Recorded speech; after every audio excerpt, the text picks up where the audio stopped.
Dude, you're rich! What? Bro, check your old crypto wallet. Orion coin is off the charts. The number was too high for his digital wallet to even calculate. Kevin was now the richest man in the city, maybe even the world. Honey, what are you doing up so late? Nothing. Nothing. Really? Doesn't look like nothing. Really, it's, nothing. I wouldn't lie to you. Okay. Kevin was a great husband to Lily. He did all the chores. He rode this old junker around so she could use the car for work. Kevin, where are you? You said you would help me. Glad you could finally make it. With the traffic in the hallway. Sorry, I was actually fixing my bike. These dishes aren't gonna wash themselves. Yes, ma'am.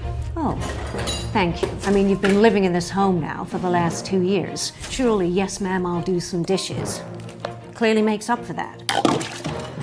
Trust me, it's no vacation. What was that? I said thank you, Dorothy. You have been so kind to me and Lily. For their entire marriage, Kevin had searched for a way to tell Lily. He was actually the son of one of the oldest and wealthiest families in the entire country. You fool! You've wasted your entire inheritance. What? You're out of the family. Out! What the hell is Orion coin? Grandpa! I don't care. How could you say that? You're always so mean to him. It's because I care about you, Lil. You're a boss, and Kevin, no offense, is an absolute bum. He's like the before picture of an Ambien commercial. Oh my God. Seriously, why do you stay with him?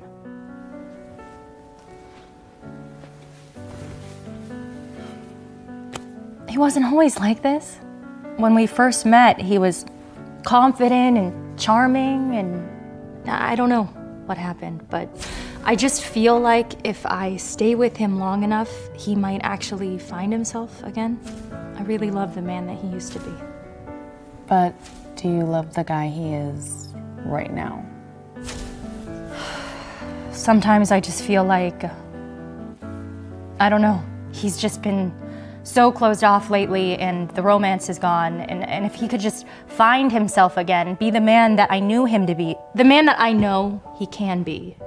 You could be with any man you want. You shouldn't stay with someone out of pity. I don't want to talk about this anymore. I just spent my whole day putting out fires at work. We got a new contract last month and there was an error in some of the data. And now we owe the client $7 million. Someone offered to step in and give us the 3, but I still need to find the other $4 million by the end of the week, or the whole company goes out of business. Oh my God. How are you gonna find $4 million in 1 week? Kevin wanted to tell Lily that he'd just recently come into some cash. But fate had other plans.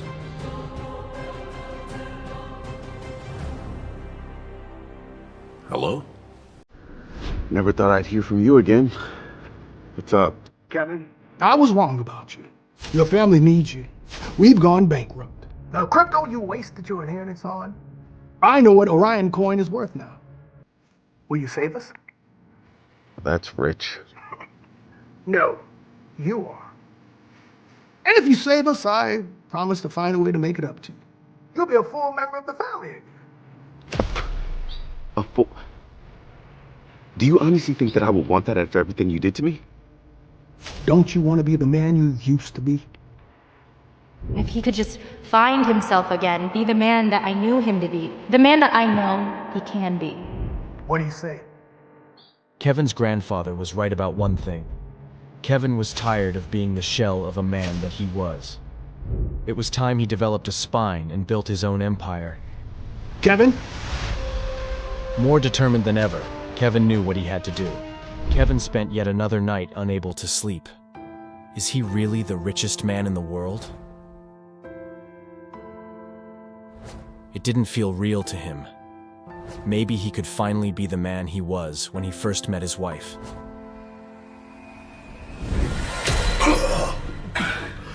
Jesus! Have you been playing video games all night? What is wrong with you? Oh, I don't know what my daughter sees in you. I'm using the car to run some errands. Why don't you do something useful for once and drop your wife off of work?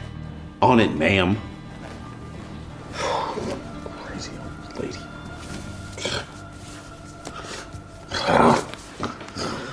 Hey, Lil, you ready to go? Sorry, I'm running a bit behind. Your mom's taking the car. What? We have to take the bike. Okay. Kevin could never get over just how stunning his wife was. A goddess in human form. Lily, you,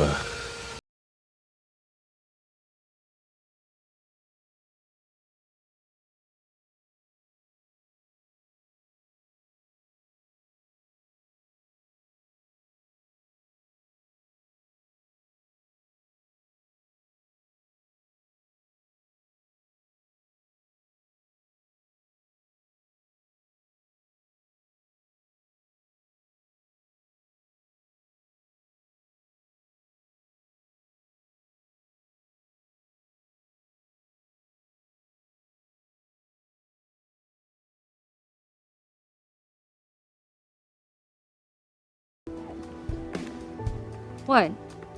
Nothing. I just hope that this company cares about you as much as you seem to care about them.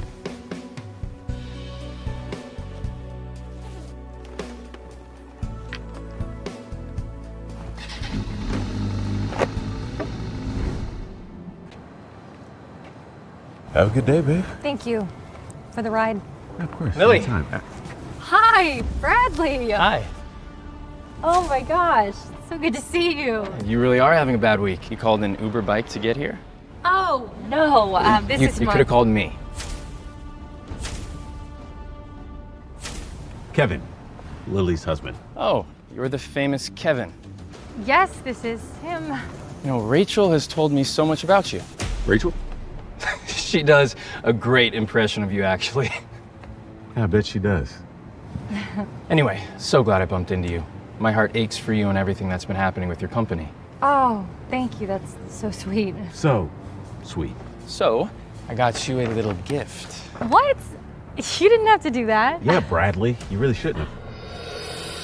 Oh, that's, Come on, let me put it on you. no, it's too much. I insist. At that moment, Kevin had murder in his eyes. Saving Lily's company was one thing, but first he had to handle Bradley. I'll do it. Her husband will put it on her. Okay. Be careful with that. It's a dream lovers. No! Oops. What the hell, Kev? It's a fake. Dream Lovers necklaces cost a small country's GDP. And there's only 10 of them in the entire world. So, How could you? It slipped. Bradley, you lied? I didn't lie to you. It's an exact replica. It cost me $100 grand. Oh my god. Now, I am so sorry, Bradley. So sorry, Bradley. I knew how much you admired those necklaces, and you've been working so hard. I thought you deserved something special. Bradley, I'm sure this really was a mistake. Right, Kev? What she deserves is a real one, not some knockoff. Okay, whoa, stop! I need you to apologize to Bradley right now. He's a representative at Williams Media. Remember the $7 million that we owe and then someone stepped in, so now we only owe $4 million? His company is providing the rest. Please, Kevin? Sorry, I broke the necklace. What was that? No, I didn't hear you. Please forgive me. Apology accepted. All right, I'm going to work. See you at the meeting?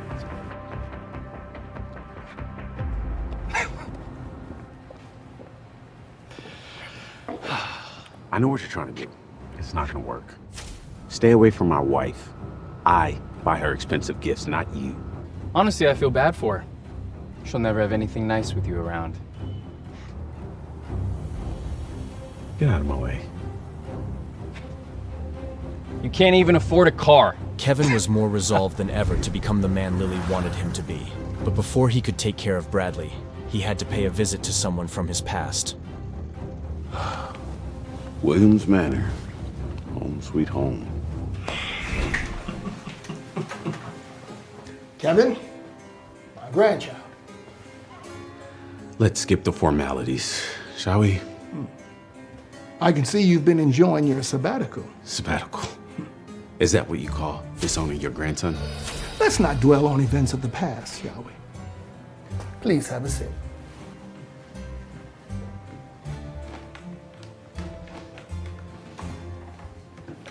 I'm good, Uncle. I just came here to talk.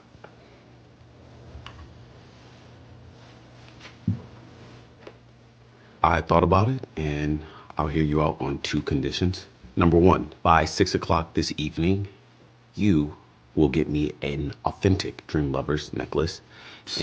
Dream Lover? I don't care how. I just want it delivered to my wife in secret. And number 2, you're gonna fire one of your board members. Bradley, something. Mr. Williams was surprised at how much he liked this side of Kevin. Consider it done.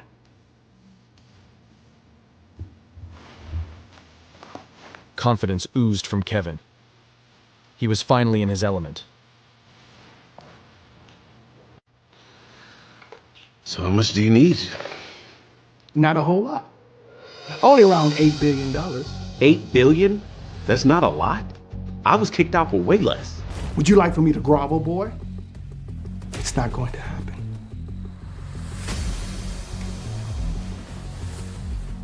Is it done?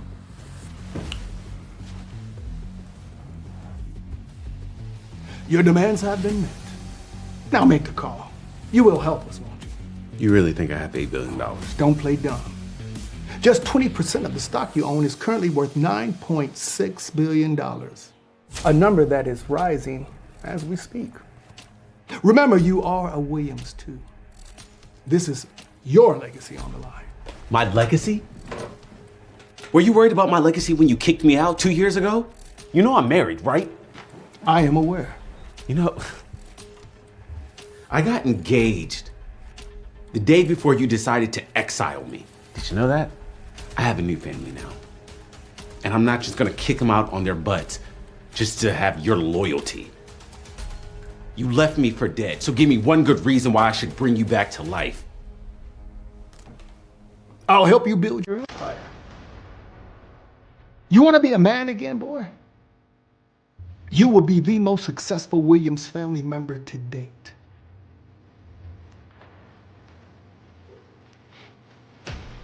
Wealthier than God. Wealthier than God. Finally, an offer Kevin could get behind. Keep talking. I'll let you have Williams' meeting. Isn't your wife the CEO? Indeed. You just love giving away things that don't belong to you. My wife would gladly give it up if it meant saving this family. Williams Media is our most profitable and high-profile company. The largest and most successful entertainment company in America. Think of all the celebrities we've signed. All that influence that will be loyal to your name. You'll start tomorrow as the chief executive in charge. You'll have a company and a purpose. What say you?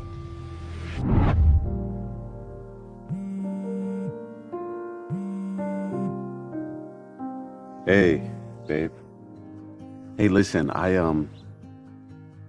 wanted to apologize for taking Bradley's bait earlier. No, it's okay. I was actually calling to apologize to you. I've been... You've been stressed lately, so I get it. I shouldn't have let that get under my skin. Just that is the best chance I have at saving my company. He reports directly to the Williams family, and that's like the richest family in the city, so it has to be done. Little did she know, Kevin was now at the helm of that family. Her company's fate was in his hands, not Bradley's. I get it. Listen, everything's gonna be okay. All right? Anyway, I have to go back to work. Yeah, I should go too. I have that college reunion lunch to get to. So. Oh yeah, right, I forgot. Oh, hey, listen, could you find the time to pick up a suit before my family's dinner tonight? It's just, you know, my family can be so judgmental, and it would mean the world to me if you could just make a good impression. Yeah. I'd do anything to make you proud. Talk to you later. Of course. I love you.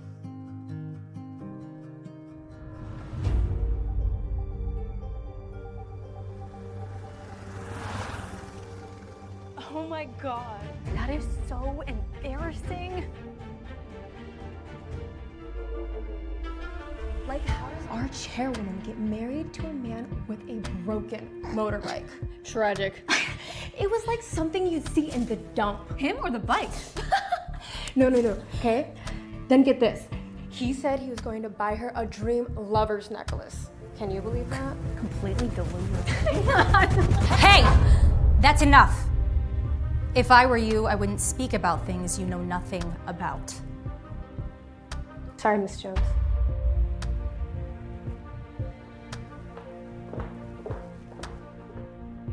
Lily knew that Kevin wasn't an idiot. She just wished he'd stop living with his head in the clouds.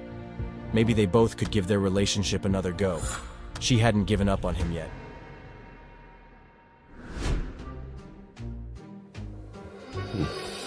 I hope you're not wearing that to the Jones family dinner. It's actually for something else. I don't care. You and Lily have been married for over 2 years now, and still no children. Excuse me? Does your family have any genetic history or issues with fertility? Are you questioning my manhood? Both of my parents are very healthy, as far as I know. And there are no genetic oddities on my side. Oh, so you're saying the fault's with my side of the family? What? No. I don't know your parents, so why don't we schedule a doctor's appointment for you to get tested? Are you just looking for reasons to break up my marriage? Why are you getting defensive? You know, Dorothy, I can't with you. Where are you going?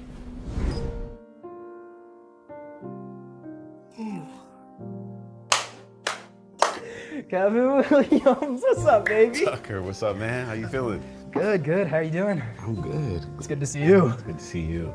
That you new whip out there? Yeah, ain't she a beaut? And you look eccentric as ever. Please tell me you're not riding this dirt bike still. Yeah, of course I am. I mean, it's the first thing I ever bought with my own money, so, you know. Yeah, well, we both got a bit more to spend now. You never did tell me how much you made. Oh my god, Brittany! Brittany was the most popular girl at Kevin's college. A few years ago, she'd made it big after a string of commercials. You're so stunning. You're perfect. Would you look at that? A Star is Born. Yeah, I would have thought she would have left the city by now. She's about to. Entertainment Weekly says she's on the up and up. She's gonna be a super celebrity before you know it. Well, I wouldn't want to brag. Of course not. Oh, you're so sweet. Okay, fine. Someone is signing with Williams Media in the next couple days. Someone like moi. Williams Media, huh? You hold my drink. Hey, Kevin. Hey. Kevin. Ew, what is that outfit?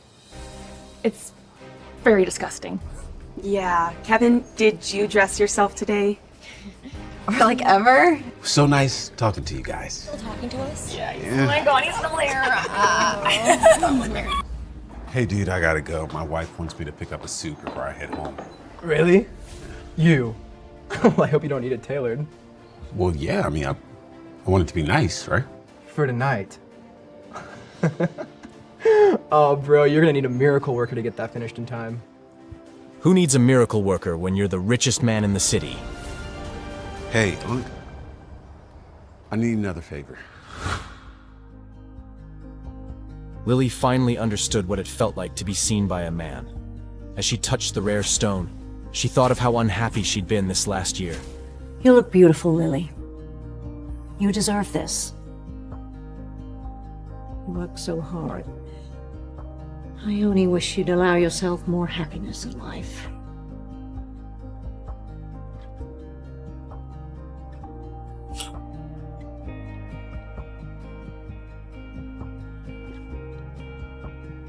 She deserved this feeling. She'd held on to this dream with Kevin for far too long. For the first time, she felt ready to let go. Not because she didn't love Kevin, nor because she had any love for Bradley. She was simply ready to love herself. It's okay. She had made her decision. Tonight, she would tell Kevin it was over.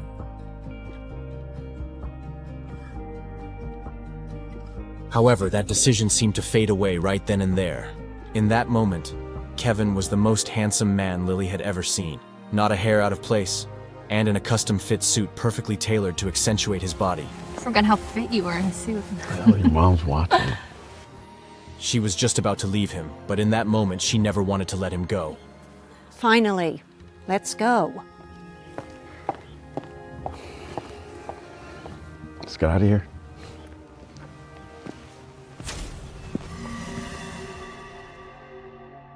Suddenly, she had no idea what she was going to do. Oh my God! If it isn't my favorite cousin. Cousin Jason, hi. It's so nice to see you again. I love that dress. And Auntie Dorothy, radiant as always. Jason. Oh, Kevin. Jason. Good to see you finally dressed like a gentleman for once. That's a nice suit. Was it on sale? My daughter gave you $1,000 to buy clothes and you bought something on sale. No, of course not. Always such a cheapskate. It's not cheap. Well, how much did it cost then? I don't know. It was a gift. Oh. So they took one look at you and felt so bad that they offered you something for free? No, it's not. Come on, let's just sit.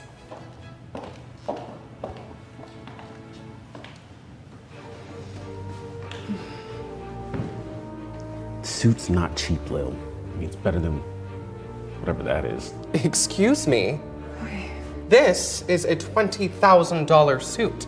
See, I actually respect this family enough to show up in style. Want a piece of advice? Leave before you embarrass her further. Thanks, Jason. But I don't need your advice. Who told you you could touch me? You're dirtying my suit. Your measly $20,000 suit? I'm more concerned that I might get soil on my hand by touching it. You are right about one thing. Lily and I do prefer to dress a little bit more casual. However, What are you doing? she does prefer fine jewelry. Is that a dream of hers? Am I seeing correctly? Oh my God, that's like every woman's dream. Kev, you knew? It can't be. There's only 10 of those in the world. Believe it. Is it really real? Where did you get it? I'm not sure it was a gift. Where would your family find the money to buy such a rare piece of jewelry? It's none of your business how much money my family has. We don't answer to you. Kevin. Jason, forgive Kevin. He can't hold his tongue. Where are your parents tonight? Dorothy was looking for a diplomatic solution, but Jason wasn't having it. My parents are overseas on company business. Unlike you, they're not lazy. What do you do all day except get your little son-in-law to wait on you hand and foot? How dare you? What on earth is going on in here? Grandma! The Jones family matriarch. She built this family from humble roots to the small empire they had today, using both grit and class. Zip it.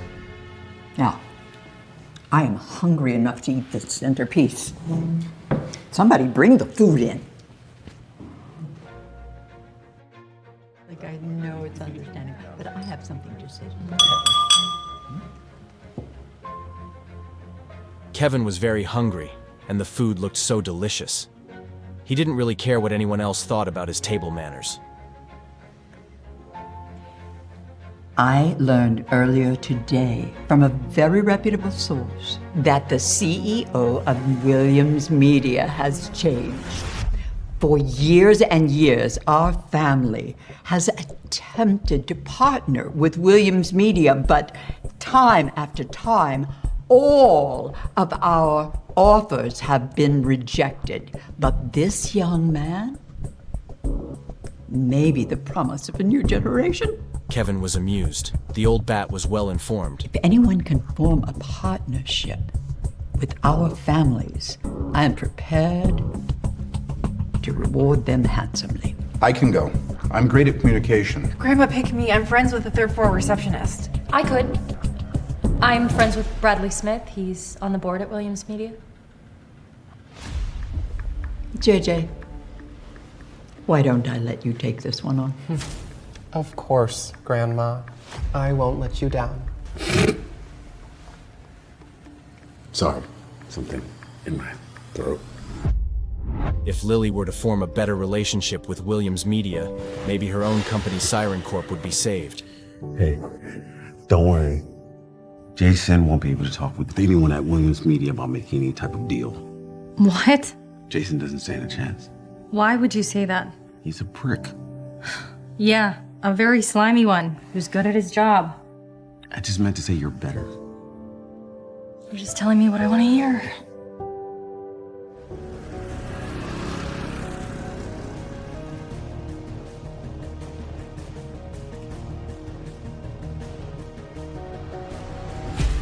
Kevin's life was about to change, once and for all.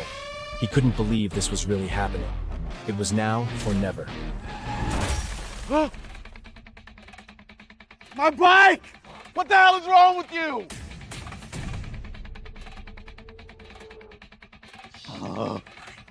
Look at my dress! Why the heck would you park that right there? Brittany? Kevin? Are you the new security guard or something? What? No! Look at my dress. I have a very important meeting today and you ruined it and I just had to resize. You just destroyed my bike! Anyone hurt? Brittany Davis. Big fan. I didn't realize you were coming to sign your contract already. I was on my way in and then all of this happened. What are you gonna do about it? Who said that you could ride this thing in here? Who said that I couldn't? Besides, she hit me. Mr. Martin, is this what you call security? Because I don't think it's a very good reflection on your company. Rest assured, I definitely won't allow someone like him to keep working here. Kevin glanced at the man's nameplate. A production assistant thinks he could fire another employee at will. Oh, so you're gonna fire me? And what makes you, an assistant, think that you can fire me? Okay, very much so over this. I'm calling your manager. Go ahead, please. Let's see what happens. Hey, you're kidding, right? Get out of here. Oh. You know what? I think I'm gonna stay right here. I said leave. You are gonna regret this. What the hell is going on here? Honey, the new security guard made me spill my drink and he's refusing to pay for damages. You what? I was just handling. I've heard enough. Apologize right now, or your first day will be your last day here. You three are about to feel very stupid. You will apologize to my niece, or you'll be facing criminal charges on top of losing your job. Yeah, just keep piling it on.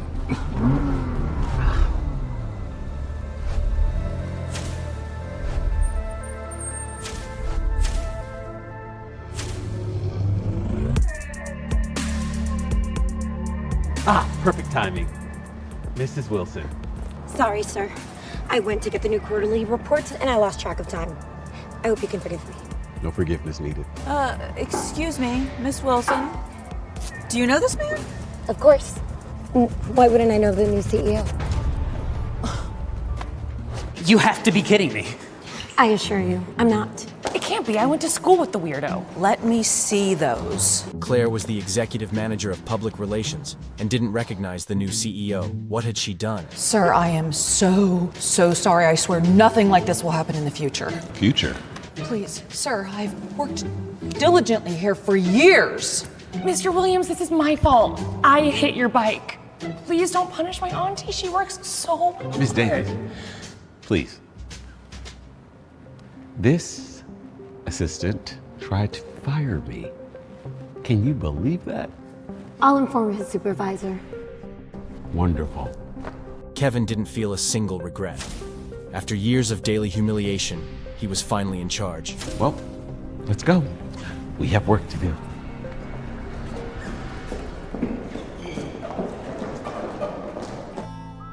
He soaked in the hip atmosphere of his new company, embracing his role with earnest. Right this way, sir. Your office.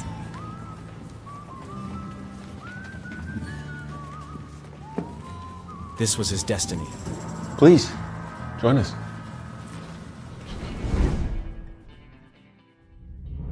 Sir, what happened downstairs?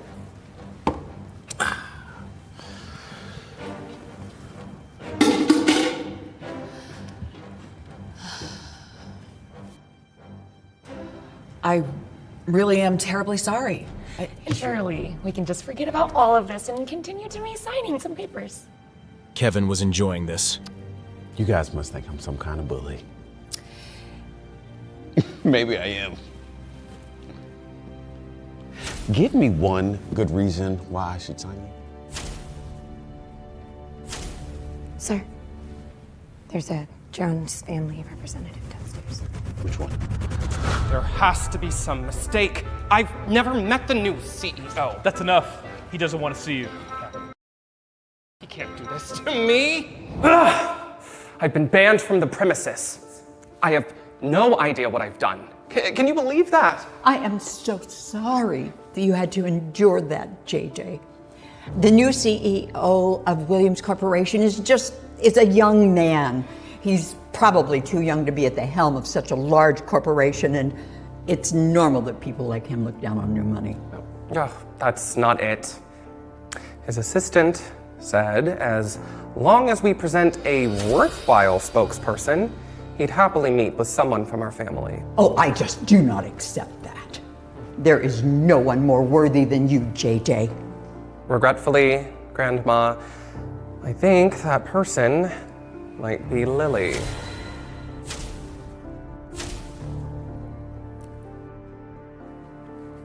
She was correct last night to point out that she already has a friend on the board at Williams Media. They actually like her there. Lily, you were telling the truth. Well, you should go in JJ's stead. I want to, but Grandma, my friend on the Grandma Jones is giving you a chance to prove yourself, Lily. Last she heard, Bradley had been kicked off the board. Did Jason know this? Was he setting her up? Siren Corporation is going under. What if I stepped in and provided the funds to pull it out? If you would be willing to do this for the family,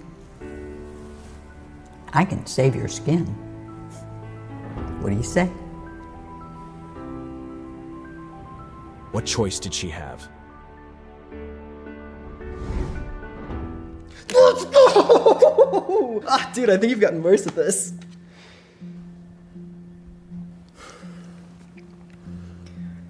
So why haven't you told her yet? I don't know, man. I mean, I want to, but I've been lying for so long. I mean, not just about the Orion payout, but way before that. Yeah, I mean, it is understandable. If I was the heir to a Fortune 500 company, I would never tell the girl I'm with. Wouldn't want to get too laid. Shut up. Oh, God. I'm joking. Man, Lily's not like other girls. I mean, she's genuine, you know? She values honesty above all else. That's kind of why I fell in love with her. My God. You're so boring. You're a hater. Oh, look at me. I'm a billionaire. Please don't tell my wife. Come on, dude. Damn. Where is Lily, anyways? It was finally time for Kevin to show to Lily that he's the man she loved. Surprise. There she is. Rachel, what are you doing here? You said you were having a tough week, so I brought my strongest red. And the door was left open, and you know I can't resist a good reveal. The door was left unlocked. Kevin wasn't here. Ding dong, the bum is dead. He's normally here. That's weird, right? Who cares? I just admire that you haven't filed for a divorce yet. What? He's holding you back, and your mom wants a grandchild. You've been talking to my mom? It's not like you and Kevin have been trying that hard. Wow. Well, that's really none of your business. Listen, You deserve a relationship that's safe and secure, and I'm just concerned. Concerned about what? Where were you? Rachel says you weren't home? I was upstairs, napping. You're all sweaty.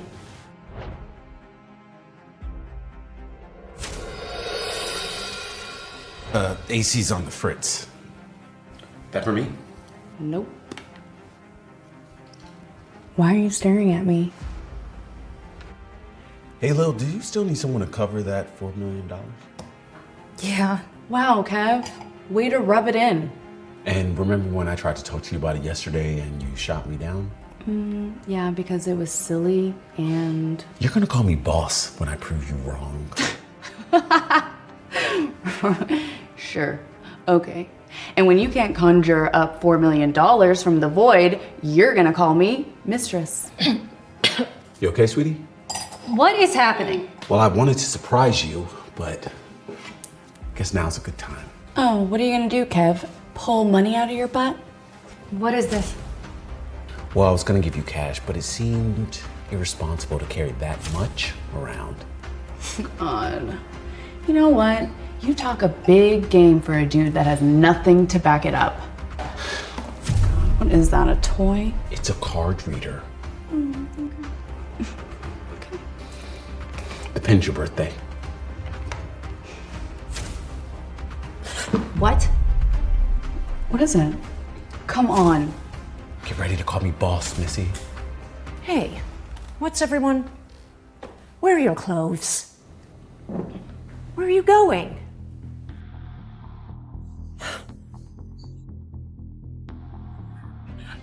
What the hell is this? How is this even possible? I told you I could help. You haven't worked in 2 years. Where did this come from? What are you hiding from me?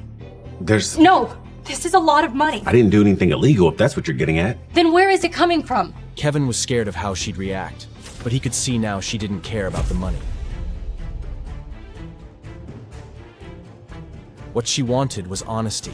Lil, what if I told you that I'm actually a gifted entrepreneur from an extremely wealthy family? Fine. Just keep making jokes. I'm not making No, it's fine. Just promise me you're not in the mob. What is going on in here? I don't know, Mom. I think Kevin just saved my company. Kevin? Oh my God. It's unbelievable. If this was a victory for Kevin, why did it feel as though he'd lost something very important?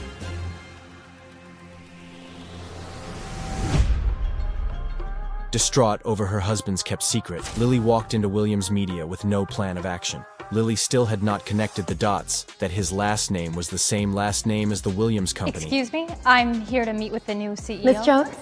Yes? Good to meet you. Unfortunately, Mr. Williams is unavailable this morning, but he's instructed for me to meet with you on his behalf. He did? Right this way.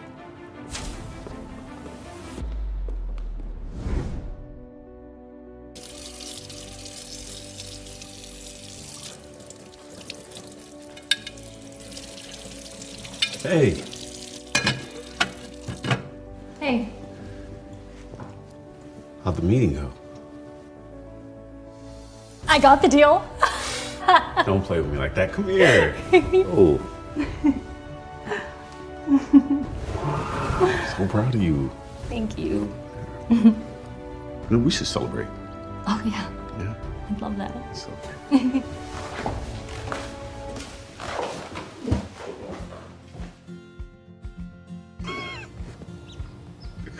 Got some right there. How'd you like the Buddha? It's my favorite. How did you know? You were so sure that I would get the deal over Jason. I'm just confident in your abilities. Kevin, I'm good, but when I walked in that building, they practically gave me everything I asked for. Plus all that money that you had and the early morning phone calls. Was Lily finally connecting the dots? I want you to be honest with me. What's going on?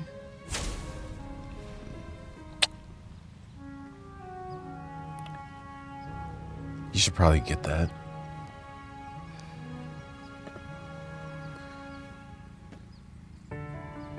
Oh my God. What? Grandma found out about the deal. She's throwing a party in my honor.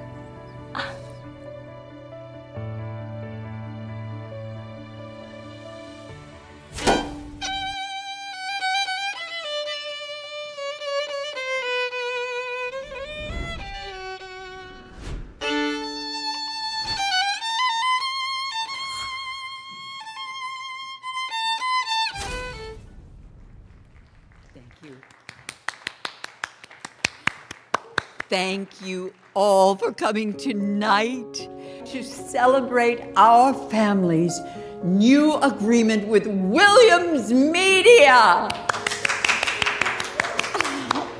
And of course, we owe all of this to Jason. He suffered so to make this deal happen, so he at least deserves half the credit. Come, Jason, come. Thank you. Thank you. I couldn't have done it without you, Grandma. Or me, really, if you think about it. It takes a lot. What are you doing? Sitting with my family? Well, find another seat. That seat is reserved for Miss Anderson. Who? You don't even know who she... Miss Phoebe Anderson is a prominent member of one of the city's top families. Hello. Now, if you don't mind... Oh, I do. I mind. No offense. How dare you? You are offending grandmother's honored guest. No, really, I can just find another seat. Nonsense. I will not have it. You heard the lady? Don't push this. Not today.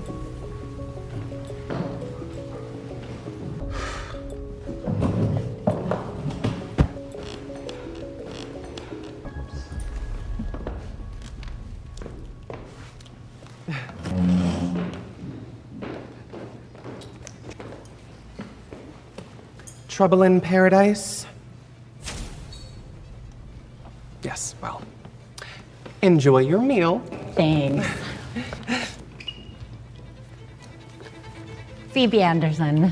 Lily Jones Williams. Good to meet you. Oh, I'm sorry, but I have to ask. That is an authentic Dream Lovers, isn't it? Oh, I'm afraid it's just a very good replica. Oh, at least that's what Jason says. Trust me, darling, I've been longing for a Dream Lovers on my own for a very long time, and that is the real deal. But that would mean that Bradley... Oh, my friend gave this to me as a gift.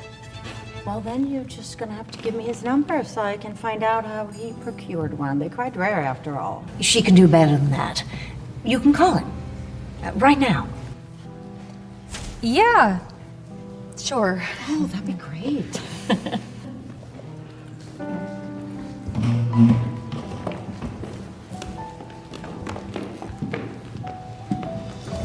What's this?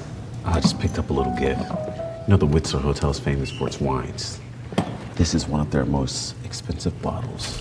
Well, how much was it? A gentleman never tells. How much? About $5,000 a bottle. Where is all this money coming from? Hey! Hello? Really? I was sorry to hear about you losing your job. Yeah, I've seen better days.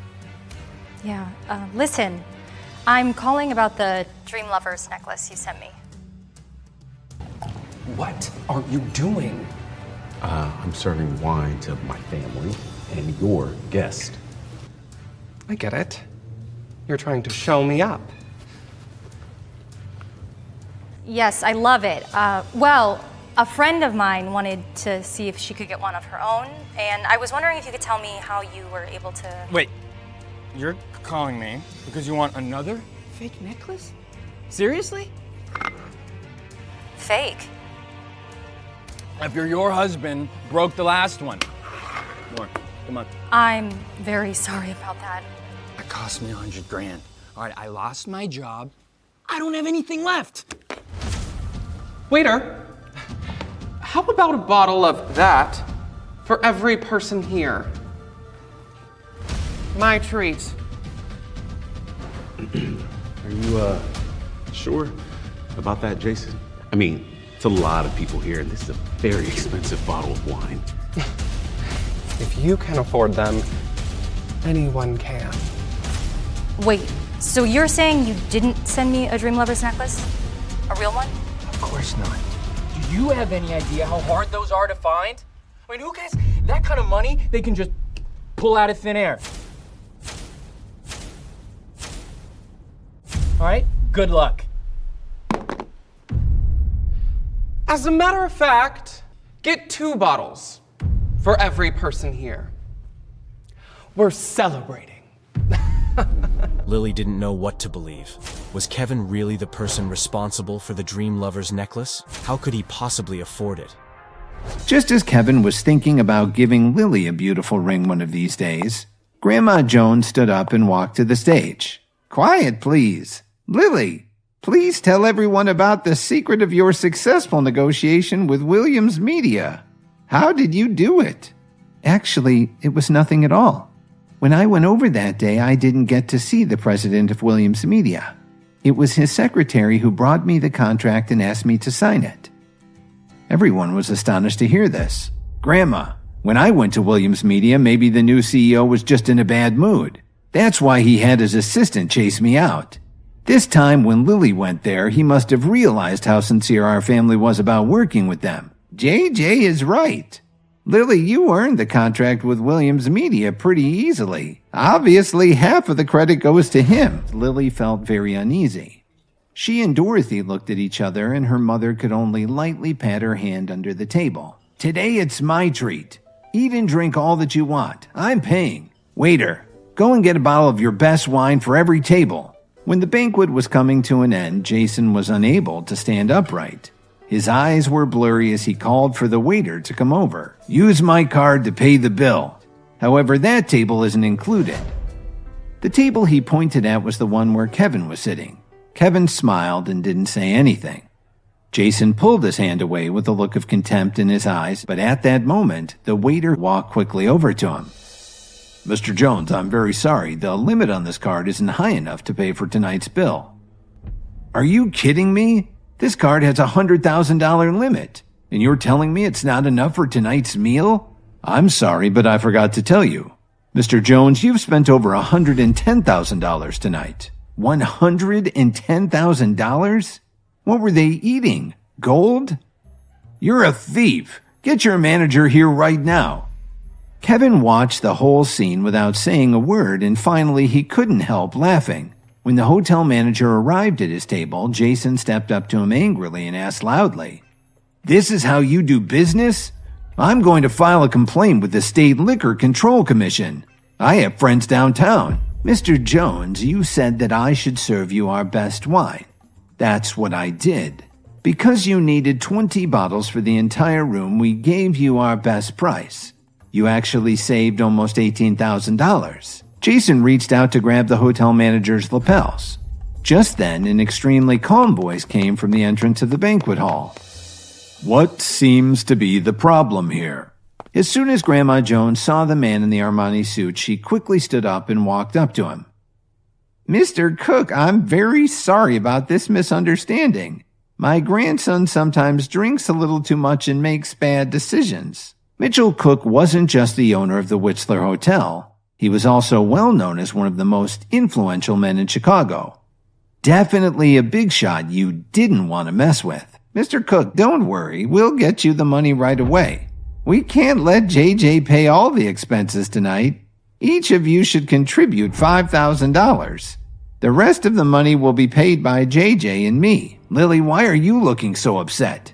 Don't tell me you can't even come up with $5,000. We have $5,000. The moment Mitchell Cook heard Kevin's voice, his expression changed dramatically. May I ask who you are? Mr. Cook, please don't be angry. This man isn't even a true member of our family. He married into it. If you don't like him, do whatever you want. Just don't take it out on the rest of us. Kevin stood up, turned around, and looked calmly at Mr. Cook. Long time no see. It's really you. I can't believe it. How are you doing, boss? I'm not your boss anymore, Mr. Cook. Just call me Kevin.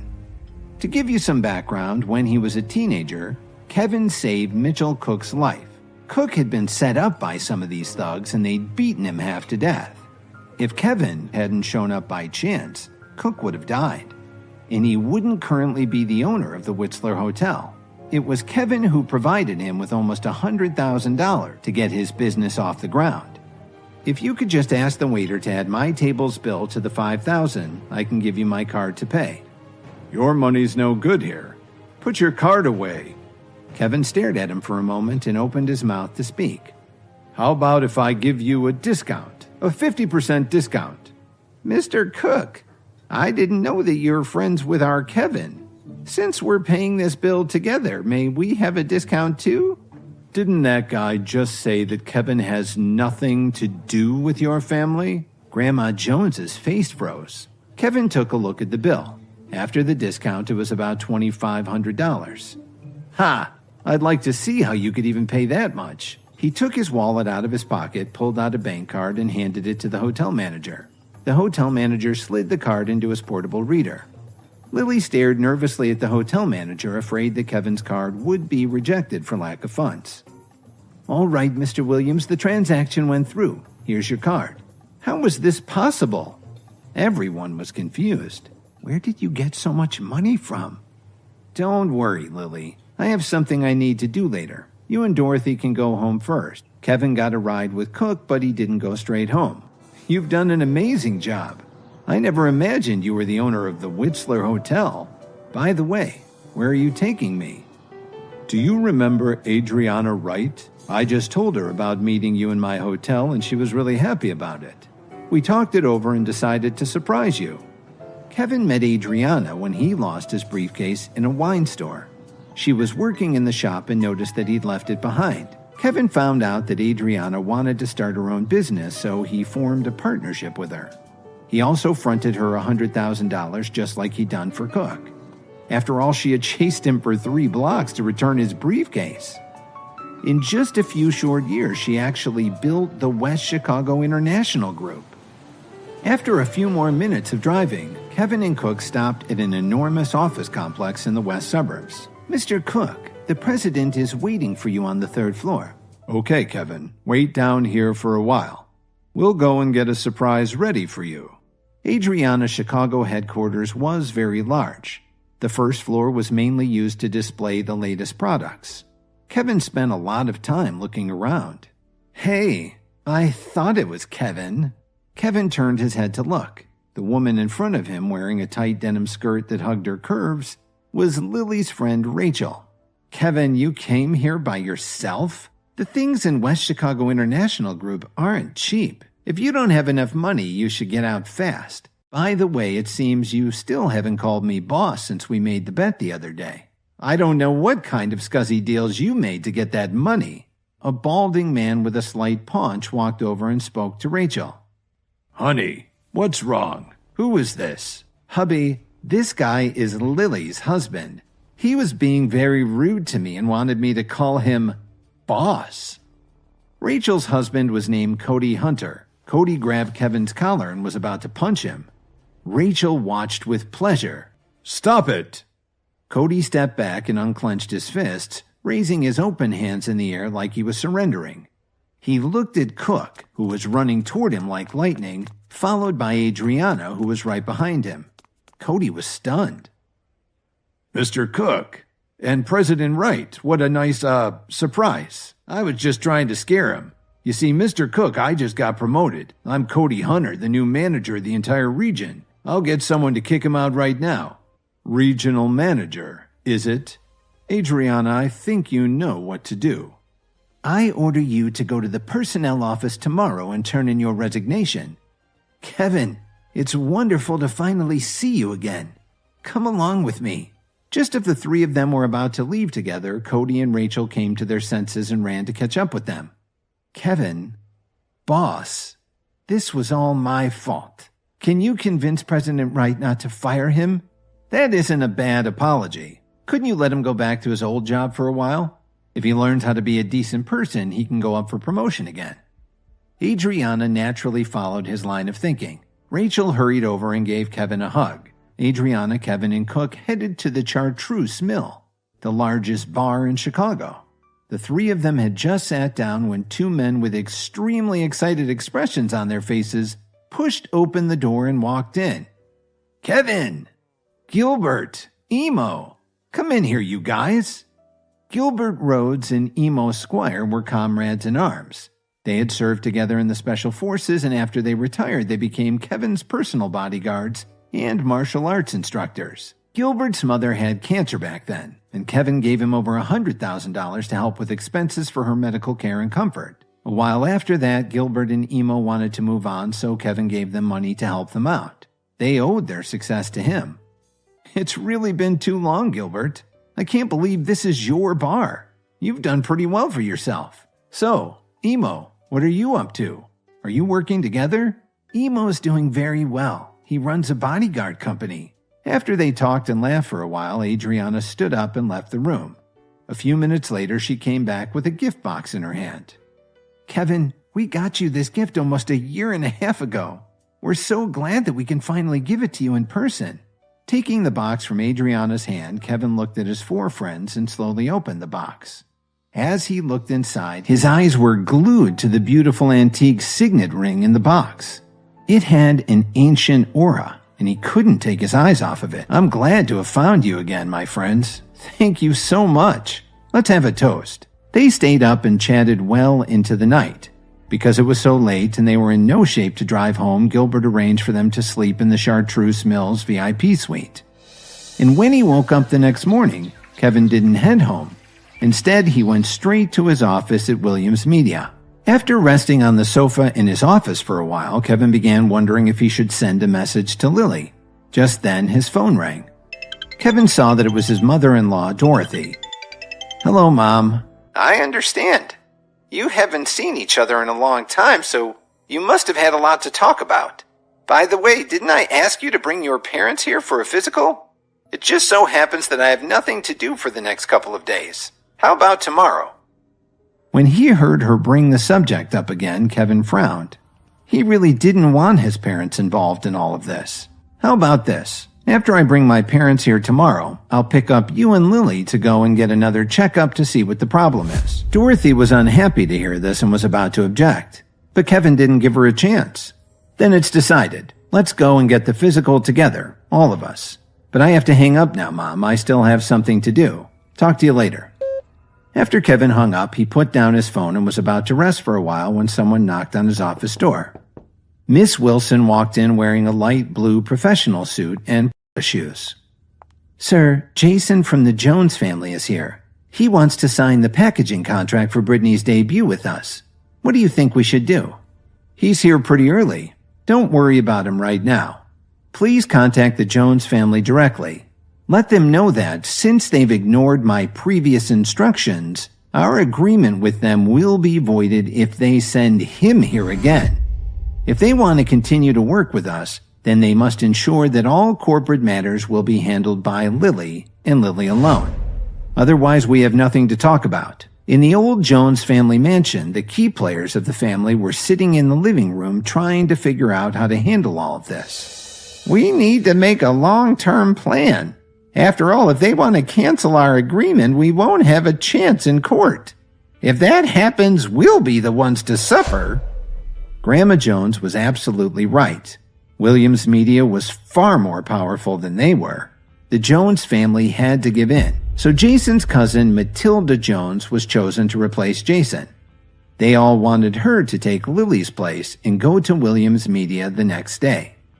While this was going on, Kevin spent half a day at his office and then rode home on the new electric scooter that Miss Wilson had bought for him.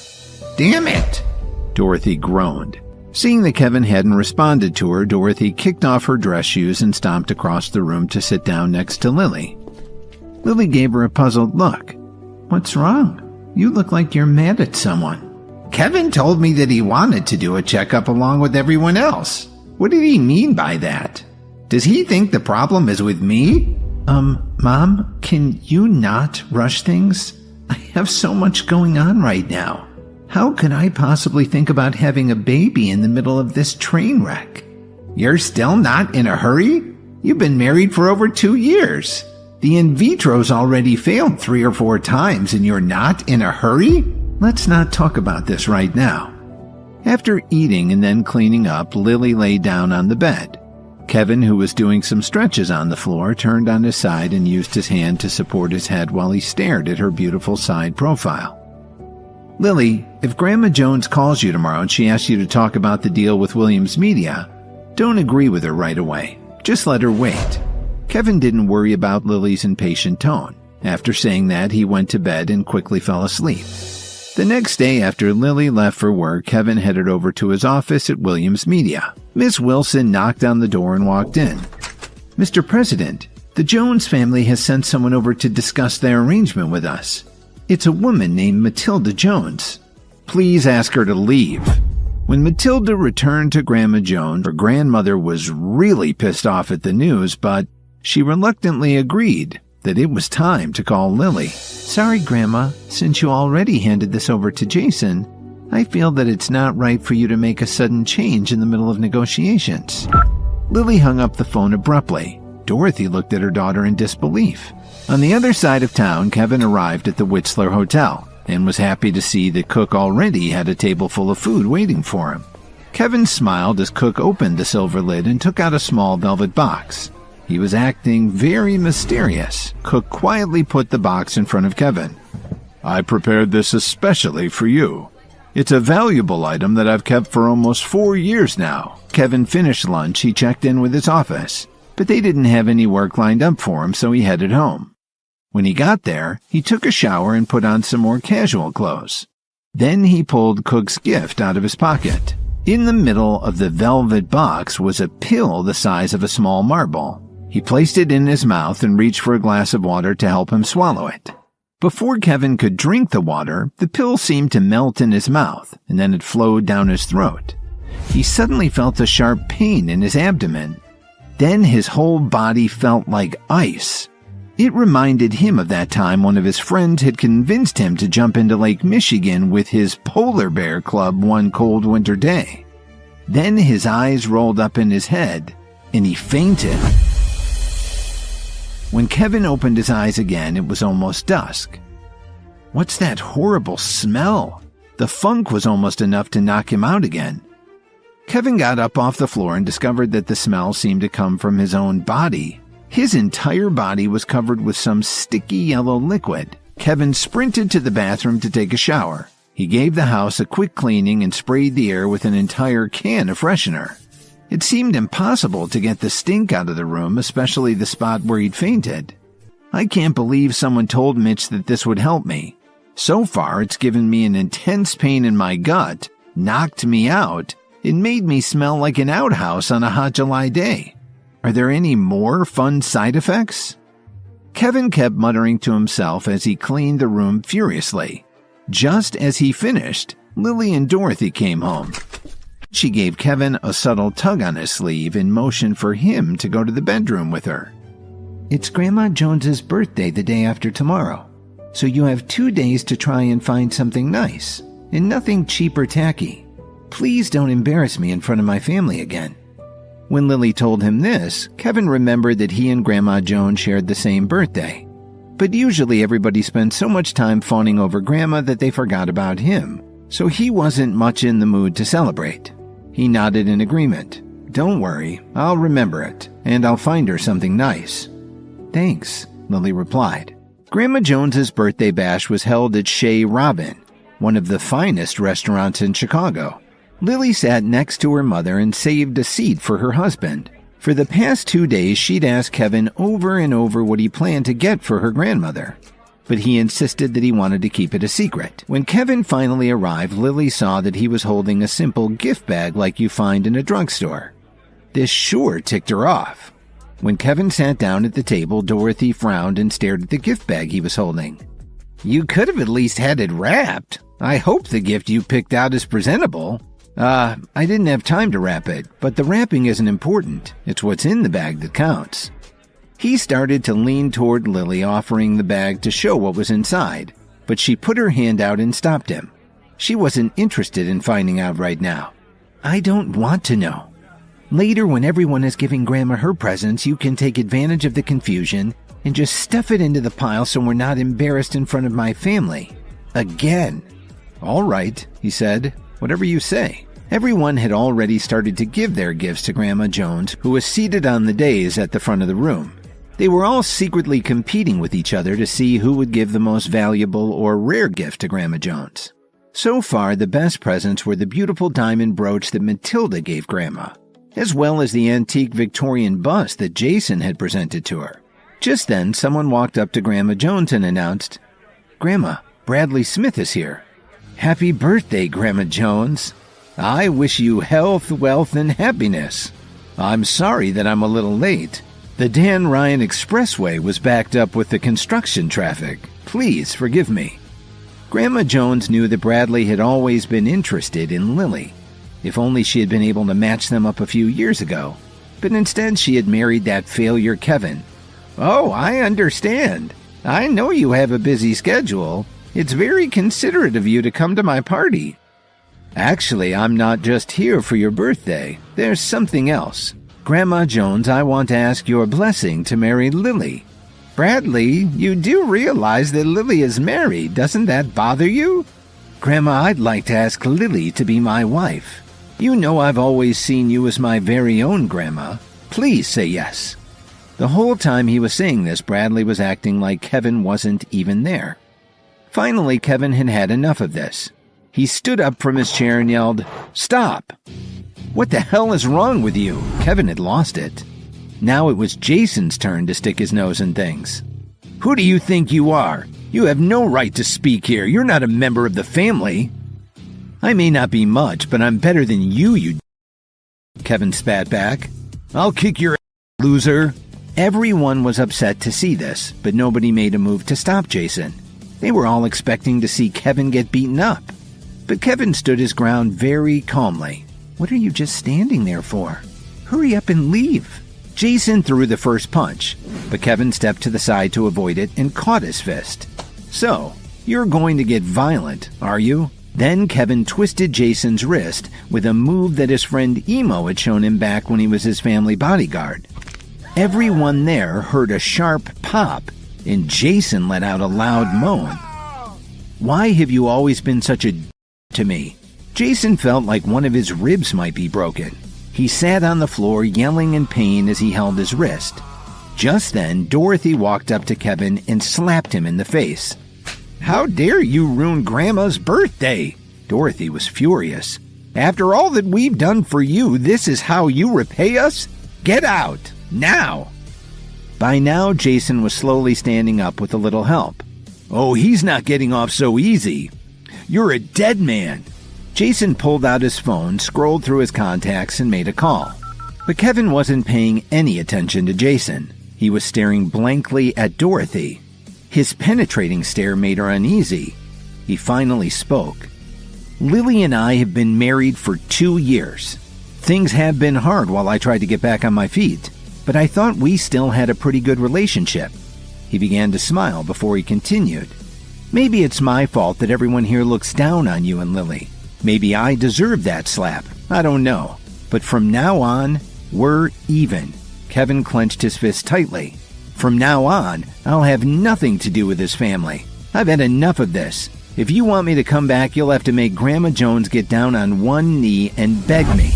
Grandma Jones's birthday party had just been completely ruined by the fight between Jason and Kevin. Unfortunately for Jason, Kevin kicked his butt in the fight, so Jason called up a friend to help, who showed up pretty quickly with a few of his toughest bodyguards. "Drake, thanks for getting here so fast. Drake, this is the I told you about." One of the Joneses recognized Jason's friend. "Drake? That's one of the toughest crime lords in the city." Lily heard this and got scared for Kevin's safety. "Kevin, run!" Before she got 2 steps, Bradley stopped her. "Lily, what are you doing? Drake's a very dangerous man." The first time they met, Drake almost beat Jason to death in a sparring match at the gym. Ever since then, Jason tried his best to make friends with the man. "So you're the one who hurt my friend. So are you his friend or just his guard dog? This guy obviously hasn't heard that you just don't mess around with Drake Cook. Let me teach him a lesson for you. Your last name is Cook?" Kevin slowly took his phone out of his pocket. "Do you happen to know Mitch Cook?"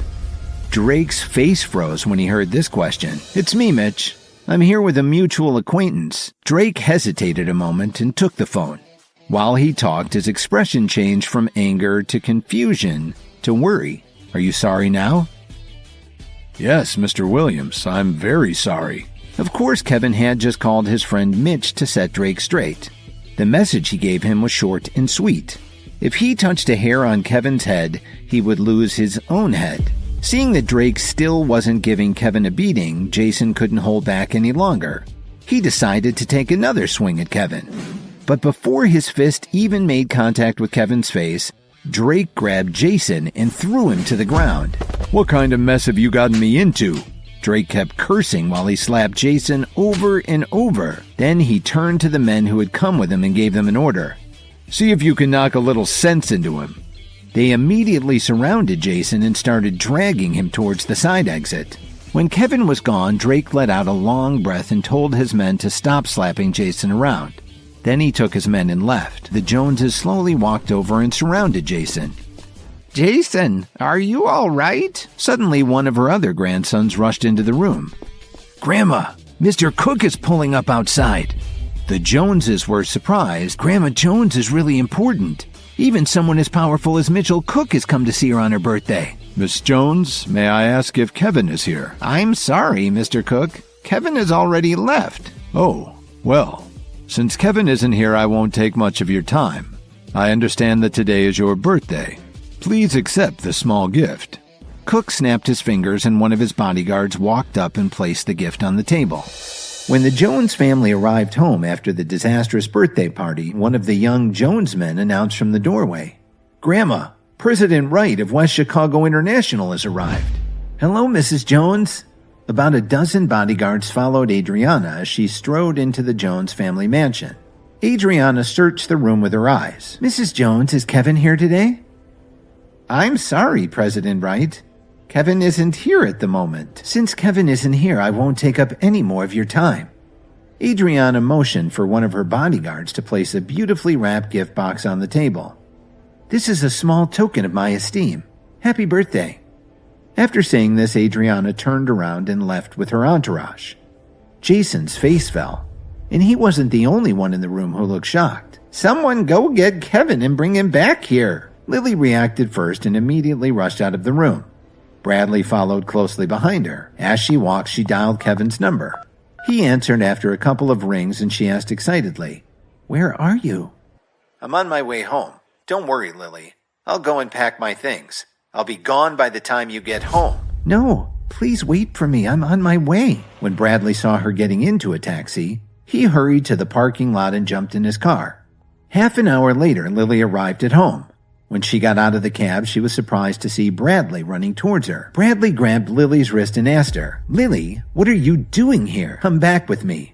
Grandma is about to make an announcement to everyone about our marriage." "I'm not going with you." "Are you here to see Kevin? But he's out of your life now. And Grandma has agreed to let me marry you. Don't you see? Now you can be my wife. Let the go." Bradley was desperate. His only way into the Jones family was through Lily. After that, he planned on taking advantage of Grandma Jones's love for him. Then he could use the Jones family fortune to help him make a comeback. "Bradley, I've been married to him for 3 years. Do you think I could have spent that much time with him if I didn't have some feelings for him?" It was hard for Lily to admit it even to herself, but she did have feelings for Kevin. While they were struggling like this, a black car slammed on its brakes and stopped at the side of the road. Dorothy quickly got out. Bradley looked in Dorothy's eyes and then turned to Lily. "It's still very hot outside. Why don't you and Lily get in the car and cool off? Then you can talk some sense into her." Bradley grinned as he got into the driver's seat and locked the doors. What Dorothy and Lily didn't know was that Bradley had put child locks on the car door. They wouldn't be able to leave. The black car slowly drove away. Kevin, who had been watching from the window, saw everything. An hour later, Bradley parked outside of an ominous house and brought a rope over to tie both Dorothy and Lily up before bringing them inside. "You really ought to save your strength. Even if you scream until you're hoarse, no one will hear you." "What? Didn't you buy the Dream Lover necklace for me?" "Ha! Lily, you're not that special. I was just toying with you. Bradley's face turned bright red and his mouth twisted. I had adored you for so long. Today I can finally get what I wanted. Suddenly, the door burst open with a violent kick. Bradley, you'll never get away with this. What can a useless piece of crap like you do to someone like me? Do you really think I came alone? Kevin asked. Right then, they heard sirens out in the street. Kevin, you actually called the freaking police? You're damn right. If you release Lily now, you might get a lighter sentence. No way, you're lying. As long as I have hostages, the police can't do a thing. Bradley, if you want a hostage, let them go and take me. Lily was floored when she heard Kevin say that. Her eyes filled with tears. Kevin, no. Get out of here while you can. Lily, what are you saying? If he wants to be Bradley's hostage, let him. Meanwhile, the police outside had already told the Jones family what was happening. Grandma Jones showed up with the older members of the family. Officer Emmett, how is the situation now? There is a man named Kevin Williams currently speaking with the kidnapper, identified as one Bradley Smith. Officer Emmett, are you sure you didn't make a mistake? Bradley is a fine young man. I can't believe he would do such a thing. Suddenly, another officer ran up to Officer Emmett. Ma'am, the sniper in position on the roof across the street radioed in that Mr. Williams seems to be discussing something with the kidnapper. It appears that they are discussing a hostage exchange. Dorothy and Lily are very important to us, but Mr. Williams is different. He has been pretty useless to us for the past few years. If he can get Lily and Dorothy back, then let him do it. Officer Emmett clearly thought that this was a terrible idea. No matter what she thought of Kevin, he was still a human life, and it was the police's duty to protect him. Meanwhile, in the house, Bradley was deep in thought. Bradley, what are you waiting for?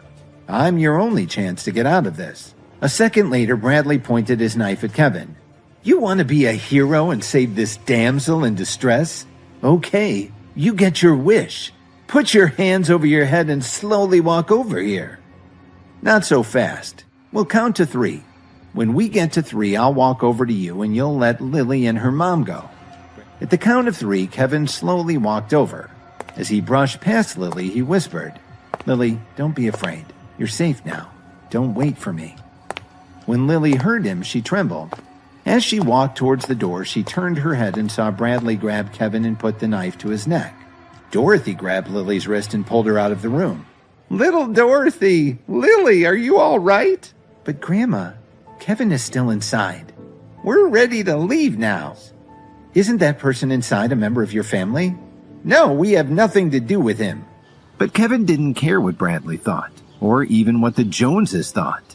Aren't you curious why Williams Media suddenly pulled its support? They even withdrew all the funds that were invested in your project. How did you know that? Did someone at Williams Media tell you that you'd offended someone? I'll bet you don't even know who it was. How the hell would you know? Meanwhile, out in the street, a police officer suddenly ran up to Officer Emmett. Ma'am, for some unknown reason, the kidnapper suddenly knelt down in front of the hostage. What did you say? She quickly walked to the vantage point across the street from the house. She definitely saw Bradley kneeling in front of Kevin. Then Bradley threw his knife on the floor. Please, sir, I beg you to let me go. This was all my fault. All right, you can go outside and surrender. After you get out of prison, if I never see your face again, then I won't press charges. Emmett walked up to Kevin and asked, Are you hurt, sir? Thank you for your concern. I'm fine. If there's nothing more, I think I'd like to leave. Suddenly, a line of limousines pulled up along the curb. Cook quickly got out of the lead car and gave Kevin a warm handshake and a pat on the shoulder. Kevin, I've been looking for you for hours. Are you all right? Let's get out of here and I'll tell you all about it. A little while later, Cook was in his office at the Whistler Hotel. Drake was standing contritely in front of Kevin. What do you have to say for yourself, Drake? I had no idea who you were, Mr. Williams, but I do now. Please let me go. I'll do anything you want to make it up to you. Sure, I'll let you go, but I'll just ask for one thing in return. You're going to keep an eye on Jason Jones for me from now on. Drake was grateful, but Kevin didn't say anything more to him. He didn't even bother to look at him. A couple of days later, Kevin went to a real estate agent down by the Loop in downtown Chicago. "Hello, sir. Is there anything I can help you with?" A staff member asked as she walked up to greet him. I'm looking for a condo." "I'm sorry, sir. We're really on a break right now. Our lowest offering is $300,000.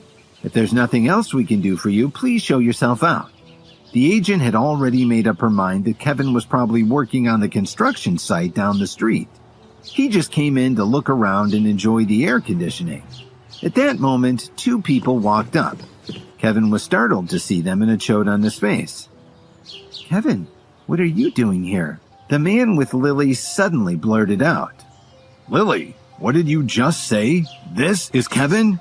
That useless ex-husband of yours? This was Grant Butcher, the perfect son-in-law Dorothy had just found for Lily. "Why, Mr. Butcher, what brings you in today?" "How can you let someone like this in here? He's smelling up the place. Aunt Dorothy told me that she would let Lily divorce you as soon as possible. So from now on, please don't interfere in her life. I'll take good care of her." Garrett turned around and asked the agent, "What did he say to you?"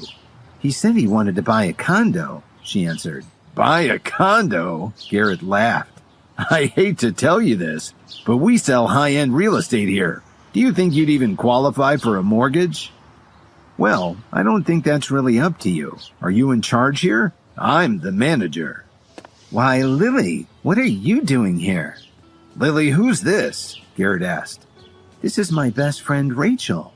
"I'm Lily's boyfriend. Aunt Dorothy introduced us to each other. Since we'll be married soon, I guess I'll be your brother-in-law from now on." "Who do you think you are? You don't deserve someone as nice as Lily. And my only brother-in-law is Kevin. Who the hell are you? Lily, how can you even be with a schmuck like this?" "Lily, your friend seems to have already made up her mind about me. What have I done wrong?" By then, Kevin had finished his call and walked back over to them. He stared intently at Garrett. "What are you still standing here for? This isn't a grocery store. Not everyone can just walk in here off the street." "Well, what if I want to buy one of your properties?" "Wow. Aunt Dorothy said you're worthless, but you sure are good at bragging. This is the Corwin Tower. The penthouse is available for anyone who can afford the price tag. $8 million. Can you afford it?" "Who said I can't afford it?" He just took out a black card from his wallet and looked at the rude agent who had greeted him when he walked in. Then he walked over and handed it to a different agent. Just then, Garrett's phone rang. When he saw the caller ID, he quickly stepped away and answered the call. "Is the transaction complete?" "Yes, sir." Garrett finished his call and walked back to them. "You still haven't left? If you can buy the Corwin Tower penthouse, I will personally kiss your..." "But Mr. Butcher, this gentleman has already bought the Corwin Tower penthouse," Lisa told him. "What did you say?" "Will that be the left cheek or the right?" "How dare you talk to me like this? I'm not afraid of you. I work for the Williams Corporation." Just then, everyone turned to see a distinguished-looking middle-aged man rush through the front door and race up to Garrett saying, "You are no longer an employee of the Williams Corporation. Please turn in your access badge." "Director Turner, what are you doing here? It's a good thing I came down here. I wouldn't know how you treat our customers." Turner knew that Kevin liked to keep a low profile. When he noticed that his CEO was giving him a look that said, "Don't tell them who I am." On the way over to the office, Turner had gotten a call from Miss Wilson, Kevin's chief of staff. She explained the situation and also sent the video surveillance from the office's security system, and he watched it on his phone. It was damning evidence. "Director Turner, please, you can't fire me. Vice President Ambrose is my uncle. Let me call him." "Sir, I hate to trouble you, but could you please come with me to the office? The Vice President is a reasonable man. As long as you explain to him what happened, I think he'll understand the situation." Kevin looked over at Lily and then walked towards the elevator with Turner and Garrett. "Rachel, do you think something will happen to Kevin?" "Don't worry, Kevin will be fine." The elevator stopped on the 14th floor where Garrett's office was located. "Director Turner, I advise you to leave before my uncle arrives." "Garrett, do you really think your uncle can save you this time?" "I sure do. My uncle is the vice president of the company. He can easily fire you. A few minutes later, the office door opened forcefully. In a deep, arrogant voice, Garrett's uncle Ambrose snarled, "Mark Turner, how dare you fire one of my employees? Uncle Ed, thanks for getting here so fast." As Ambrose listened to his nephew's story, his eyes fell on Kevin. "So this horrible situation is all your fault? Who do you think you are?" Turner could only shake his head. Since Ambrose was already here, it meant the whole thing was out of his hands. "There's no quarrel between us, Mr. Turner, wouldn't you agree?" "Mr. Ambrose, I've seen the surveillance footage from the showroom. It proves that this whole mess is entirely Garrett's fault. If you let me show it to you, you'll see that the company has no choice." "Turner, this is none of your business. To tell you the truth, I've never liked you. You know what? You can apologize too. Are you sure you want to continue to let him do whatever he wants?" Garrett came up to Kevin from behind and grabbed his shoulder. "Didn't you hear what I said?"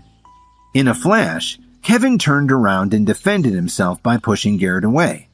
Garrett, in a daze, rubbed his chin and moaned, "How dare you hit me? You'll pay for this. Remember, the Butcher family didn't get its reputation for taking crap from people like you. Why don't you go downstairs and ask all the witnesses who's going too far?" "It's quite simple. You're going to apologize to Mr. Butcher, then you're going to give him an additional $75,000 to compensate him for all the trouble you've caused." Turner opened his mouth to complain, but Ambrose slapped him on the cheek before he could say anything. "You have no voice here. You are no longer a Williams employee. If you don't leave now, I'll call security and have you thrown out." "Uncle, finish him off!" Garrett shouted angrily. Then he took out his phone and made a call. "Mr. Foster, where are you? Someone else is threatening to beat me up. Hurry up and bring some of your men to my office." Garrett made a fist and started to take a swing at Kevin. But before he could even hit him, Kevin gave him a hard slap in the face. Garrett staggered and fell back into his chair. Kevin was surprised at how hard he had hit Garrett. He was only going to give him a slap to bring him back to his senses, but he was feeling a lot stronger than usual. Ambrose pulled out his phone and made another call to Foster. "Where are you? Get up to Garrett's office right away." At that moment, the office door opened. A very professional-looking woman walked in, followed by a group of executives in suits. "Sir, I'm sorry I'm late," Miss Wilson said as she gave Kevin a very sincere handshake. "Miss Wilson, what did you just call him?" "Mr. Ambrose, this is the new chairman of the Williams Group." When Ambrose saw Kevin staring at him like that, he became furious with his nephew for putting him in this position. He turned around and slapped him right in the face. "Look at all the trouble you've caused. Do you still want the CEO to apologize to you? Sir, my nephew has made a serious error in judgment. His behavior is inexcusable. Please, let me handle this." Edward Ambrose is demoted but will continue to work in the company. His original position will be taken over by Mark Turner. Garrett Butcher is terminated. After giving her these instructions, Kevin left the office without even looking back. When he got to the first floor, Lily and Rachel were still waiting for him. Lily immediately walked up to him. "Are you all right?" This was the first time he could remember Lily showing so much concern for him. "Where have you been for the past 2 days?" "I found a job," he explained. "The salary is pretty good and it also provides food and lodging. Don't you plan to come home?" Glancing at the caller ID, she saw that it was from her company. Lily said a few words and hung up. "I'm sorry, but I have to go now. There's something I need to take care of at work." "Take good care of yourself." "Hi, Kevin. When are you coming back? I'll be waiting for you at home." Lily hung up the phone with a smile. Dorothy looked at Lily, who was sitting on the sofa combing her hair, and said, "Why are you letting that guy come back? Didn't he abandon you? I went to a lot of trouble to introduce you to Garrett Butcher. How did that go?" "Don't ask me again. I'm not going to divorce Kevin." Dorothy continued her tirade. "Let me ask you this. During the 3 years you and Kevin were married, were you ever happy?" Dorothy's complaining was interrupted by the sound of an engine out in the street. Lily looked at the sports car parked in front of the house. She wasn't sure what to make of it. "That's my boss's car. Because I'm taking the day off, he lent it to me." She just glared at Kevin and went into her room. "So, we're not getting a divorce?" "That depends on how things go," Lily said very calmly. Kevin didn't say anything else. No matter what decision Lily ended up making, he would respect her wishes. Dorothy walked in and saw Kevin cleaning like everything was back to normal. She angrily took out her phone and dialed Garrett's number. Aunt Dorothy, what do you want? Garrett, did you have a nice date with Lily? How are you guys getting along? Aunt Dorothy, I think Lily and Kevin are a match made in heaven. I don't want to come between them. Dorothy angrily threw her phone onto the bed. She really didn't understand what was going on with Garrett. Suddenly, there was a knock on the front door. Hi, Aunt Dorothy. She opened the door and Rachel walked in. When Lily walked downstairs, she sat down on the sofa next to Rachel and started chatting with her. Dorothy shouted upstairs again, Kevin, what are you doing? Come down here. When Rachel heard this, her smile turned into a look of surprise. She gulped and asked Lily, Is Kevin home? Ever since Rachel found out who Kevin really was, she didn't dare to come over and visit Lily. Just as Rachel was about to find an excuse to head home, she saw Kevin walking slowly down the stairs. When he saw Rachel, he gave her a slight smile. Oh, don't leave so soon. Why don't you stay a little longer? I really have something to take care of, so I've got to run. You don't need to pay for a ride, Dorothy said. Kevin's got his boss's car today. He can drive you home. She grabbed her purse, said goodbye to Lily and Dorothy, and headed out the door with Kevin. While he was waiting for a traffic light, he heard a voice in the car next to him. Isn't that Kevin? So you're driving a fancy sports car now? Kevin looked over and saw that it was Jason. I see you found a lovely rich woman to support you. And who is this pretty lady? Because Jason was making so much noise, the pedestrians who were waiting to cross the street heard everything. This was pretty frustrating for Kevin, and he started to lose his temper. But Rachel, who had been sitting calmly in the front passenger seat, got even more angry than Kevin. Suddenly, everyone heard a loud slap. You actually hit me? Do you know who I am? So what? What are you gonna do about it? The bystanders who were anxiously waiting for the light to change spoke quietly to each other. You don't have to take me home. I don't want to waste your time. I'll go a few blocks west and catch a ride. Don't worry about me. Rachel reached in, took her purse off the front seat, and crossed the street.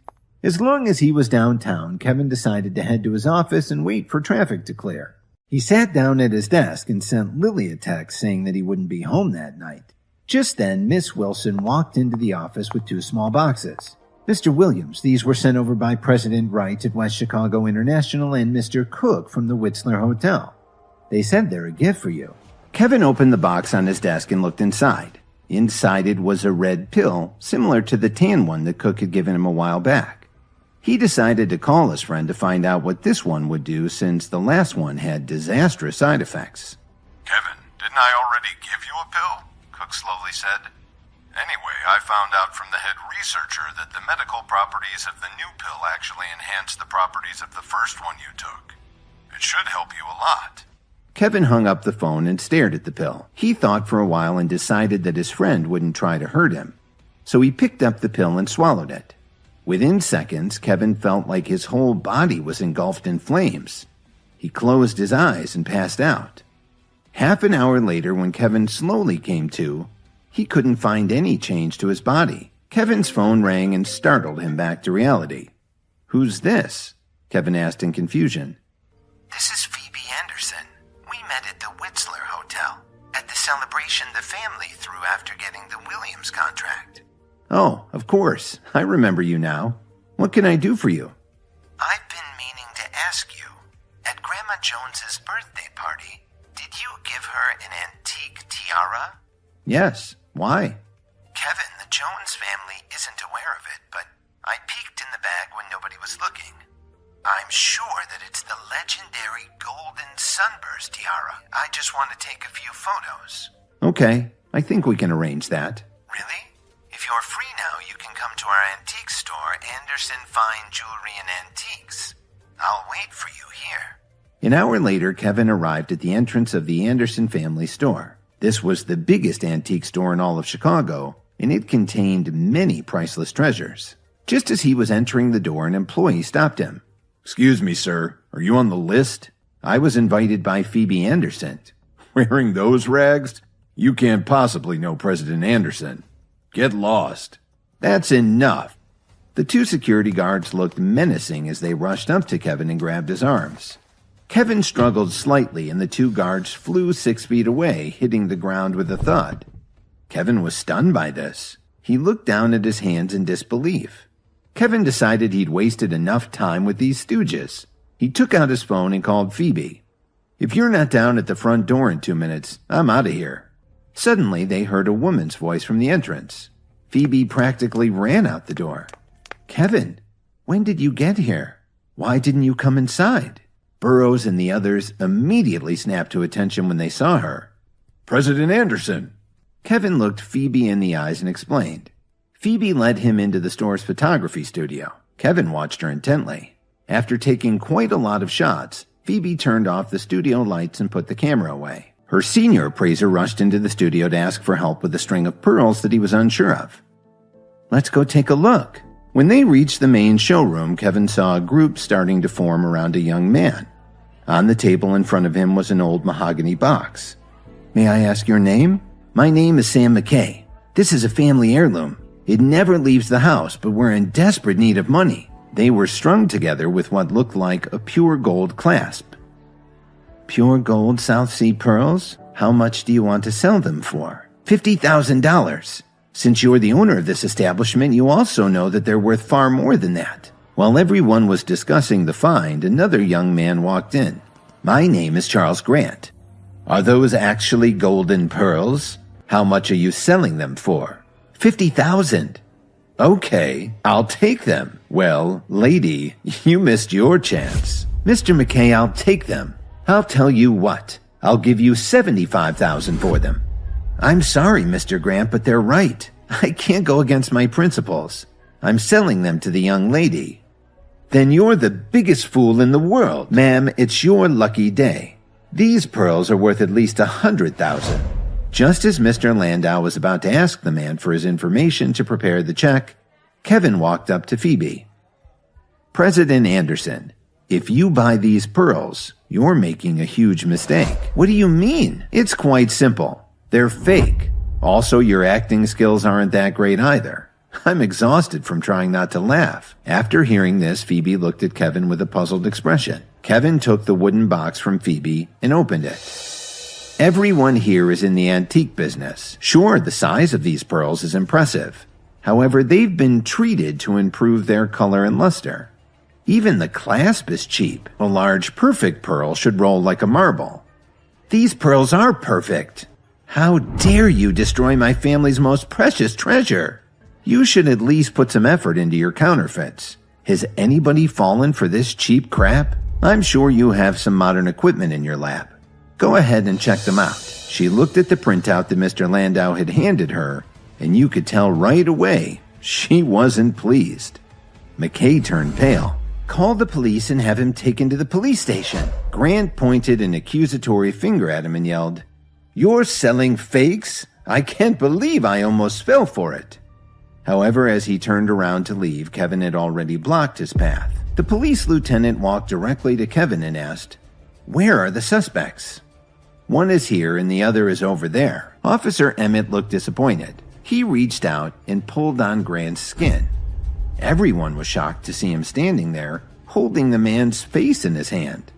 Well, it was actually a mask, and the nasty face that underneath was pretty frightening.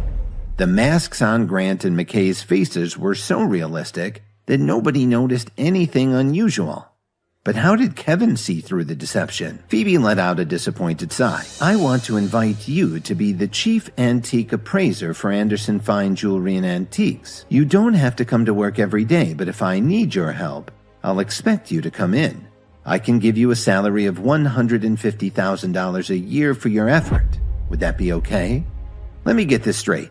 I don't need to come into work every day and I'll earn $150,000 a year. Why would I say no to that offer?" Kevin agreed right away. He felt that it was getting late, so he said goodbye to Phoebe and headed back to the office, carrying the tiara in his bag. The next morning, as soon as Kevin arrived at his office, Miss Wilson came in to give him a report on the company's activities. "Mr. Williams, today is the premiere of Brittany Davis's show, the one that the Jones family took the lead on. Do you want to attend?" I won't be able to attend. If I go, it may affect Brittany's performance. If you can set up the live feed, I'll just watch it here at my desk. He was well aware that Brittany's deal had been set up by the Jones family. Moreover, Lily was personally responsible for it. If he appeared in front of his wife, his true identity would certainly be exposed. Then, when Brittany was halfway through her song, there was a problem with her microphone. The crowd began to boo. Kevin slammed his fist on his desk and called Miss Wilson in.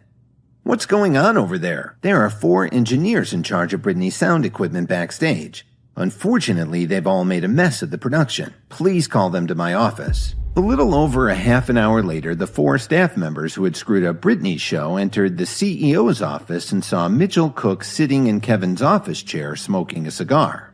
There were several men in black suits and sunglasses on either side of him. Everyone knew about Cook's reputation throughout Chicago. After about a minute of this staring contest, one of them couldn't take the pressure and he stammered, "As long as you don't hurt me, I'll tell you whatever you want to know." A few minutes later, Cook ended the impromptu meeting and waved them out of the room. Then Cook stood up and smiled, saying, "Kevin, everything is clear to me now." After Cook left, Kevin's phone rang. Dorothy's voice blared in Kevin's earpiece. Do you have any idea what just happened? Hurry up and meet us at the Jones mansion. Actually, Dorothy didn't want to see Kevin. It was Grandma Jones who had ordered everyone in the Jones family to come right away. She was furious. "All right, I'll be right there." While waiting at a stoplight, Kevin called Brittany. When Kevin hung up the phone, he'd just arrived at the Jones mansion. Suddenly, Jason stood up and pointed at Lily. He sneered and said, "Lily, it wasn't easy for our family to set up the deal with Williams Media. You screwed everything up, so now it's up to you to tell Grandma how to fix it." "I'm sorry, Grandma." "Grandma, I think Lily did a terrible job. In order to keep something like this from happening again, I suggest you pull her out of all her duties in the company." One of the younger members of the family said, "That's right, Grandma. What Jason said makes sense." Grandma Jones looked around the room and then looked at Lily. She coldly said, "Then it's agreed. From this moment on, you will have no say in the company's affairs." Just as Grandma Jones finished speaking, Kevin stepped forward and declared loudly, "I disagree. Kevin, you really have some nerve. Take a look around. None of us want to hear what you have to say." "I just want Grandma to investigate this matter further. Why would that bother you? Does this have something to do with you?" Jason looked at Kevin awkwardly. Just as he was about to attack Kevin physically, he remembered what had happened at Grandma Jones's birthday party and he lost his nerve. Just as the Joneses were about to leave, they heard a charming voice from the mansion's foyer. "May I ask if Grandma Jones is here?" Grandma Jones recognized Brittany at a glance and her face fell.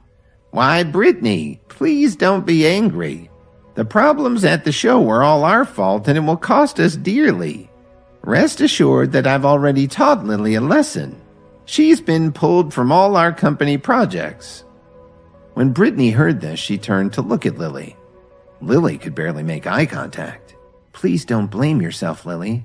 I've already looked into this, and it isn't your fault at all." Everyone was stunned to hear this. Brittany turned and shouted towards the door. "You guys can come in now. Tell Grandma Jones everything that happened." They all saw the 4 Williams Media sound engineers walk in slowly, looking incredibly guilty. One of the Williams employees pointed right at Jason and shouted, "It's him! It was Jason Jones who ordered us to do it." "That's right. He gave us $75,000 each to sabotage Brittany's microphone." The third employee finally spoke up and said, "Mr. Jones also said that he would give us each another $75,000 after it was done. I've never seen any of you guys before. We're telling the truth. I still have a record of the bank transfer. I haven't moved a single cent of the money he gave me. I've got proof too." Jason was furious. He stared at them as they stood there holding out their phones. "Jason, are you really responsible for all this?" Jason didn't know what to say to her. After a while, Grandma Jones took a deep breath and looked at Brittany awkwardly. "You'll have to forgive Jason. He's young and foolish. If you want to blame someone, blame me for not teaching him better." "I'm disappointed in you, Jason. As of right now, I forbid you to be involved in our family business. And I also forbid you to leave the property for 1 year. Yes, Grandma. Are you satisfied now? That's all in the past now, but I do have a request. In order to prevent this kind of thing from happening again, Lily will be my contact for any further projects. I don't want to work with anyone else. Just when everyone thought that Brittany had finished, she walked up to Kevin and asked him, Mr. Williams, what do you think of my solution? Very good. With Grandma Jones giving him a very dirty look, Kevin slowly walked out of the mansion. Lily trotted out of the front door right behind him and said, Kevin, wait a second. What's the matter, my love? Lily blushed a little when Kevin called her that. Kevin, tell me honestly, did you already know the truth before you came here? And how do you know Brittany? Why did she call you Mr. Williams? Don't tell me you're jealous. I won't tease you anymore. To tell you the truth, Brittany and I went to school together. If you were classmates, then why did she call you Mr. Williams? And why did she come over and ask if you were okay with her decision? However, before Lily could press the issue any further, Kevin's phone suddenly rang. It must be my boss looking for me. I have to head to work. Take care of yourself. Kevin didn't give Lily a chance to ask any more questions. He just turned around and left. He saw that it was Phoebe calling. Hello, Miss Anderson. Kevin, I really need your help. I'm at the store. I'll be waiting for you at the door when you get here. Kevin waved down a taxi and got to Anderson Antiques in half an hour. As he paid the fare, he felt something in the pit of his stomach. As they walked toward the middle of the room, they could hear at least 10 of the local antique shop owners arguing loudly. I'd bet everything I own. This painting is definitely authentic.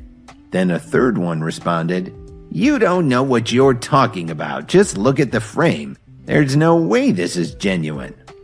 Kevin squeezed through the crowd and saw a man watching all of this with a distraught look on his face. It was Phoebe's father, Truman Anderson. He was examining a landscape painting very attentively. Dad, what do you think? Do you want me to ask another appraiser to take a look? Just then, the man who was trying to sell them the painting asked nervously, Mr. Anderson, can't you see that this is an authentic landscape? We need a decision right away. This certainly looks like a 17th century Dutch landscape. The material looks authentic and I can even see the proper copper and iron pigments. Something's not right. While they were all discussing the painting, Kevin slowly walked up and asked, May I take a look? Aren't you Dorothy Jones's son-in-law? Dad, this is the antique appraiser that I brought in as a consultant. Please be careful. If it turns out to be a forgery, we don't want to owe this man anything for damages, Truman said. Don't worry, sir. The atmosphere in the room changed. Everyone watched patiently to see if Kevin would make a fool of himself. After only half a minute, Kevin's eyes flashed and he stood up straight with an astonished look on his face. How much does he want for it? $200,000. That sounds about right. Can you tell me why this thing is worth $200,000? Have you ever heard of someone named Vermeer? Of course I have. One of the finest Dutch masters. But he only painted 2 landscapes in his lifetime. How could this possibly be a Vermeer? Look closely at the style. The artist's use of light and shadow. There's a distinctive depth to this piece. And the pigments match Vermeer's preferences too. This is a lost Vermeer landscape. I'm certain of it. Truman looked at Kevin in surprise.